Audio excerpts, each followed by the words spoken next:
ইন্ডিয়ার প্রো এবং অ্যান্টি আসলে ব্যাপারটা কি, ব্যাপারটা হচ্ছে যে বিএনপি একটি ইনক্লুসিভ দল, ভেরি ইনক্লুসিভ। অফ আপনি ডিফারেন্ট ডিফারেন্ট মতবাদ আপনার থাকতে পারে। আমাদের বিএনপির ব্যাকগ্রাউন্ডের মধ্যে একটু লেফটিস্ট মনোভাবের মানুষজন আছে, হুম, রাইটিস্ট উইং এর মানুষজন আছে।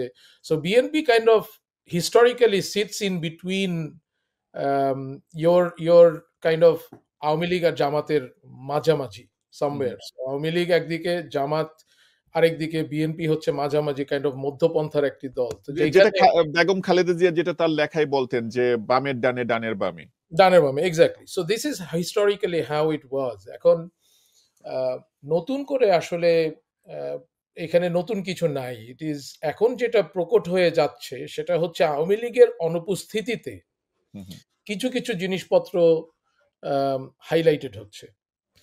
এবং আরেকটা জিনিস কমপ্লিটলি ডিফারেন্ট হচ্ছে গিয়ে আসলে প্রেসে বা মিডিয়াতে কারা বেশি হাইলাইট হয়। আসলে তারাই বেশি হাইলাইট হয় যারা বেশি হাইলাইট হতে চান। হুম, হুম, যারা হাইলাইট হতে চান না তারা হাইলাইট হন না। তো একটা যারা আপনি বলছেন যেখানে যে যারা যারা আসলে একটু হাইলাইট হতে চান তারা হয়তো একটু তাদের পজিশনটা হয়তো হতে পারে একটু প্রো ইন্ডিয়ান, এই জন্য তাদেরকে বেশি দেখা যাচ্ছে। আসলে এইটার ইম্প্যাক্ট দলের ভিতরে কি, দলের ভিতরে দের ইজ নো ইম্প্যাক্ট। দলের হুম। নীতিগত সিদ্ধান্ত মেকিং এ দের ইজ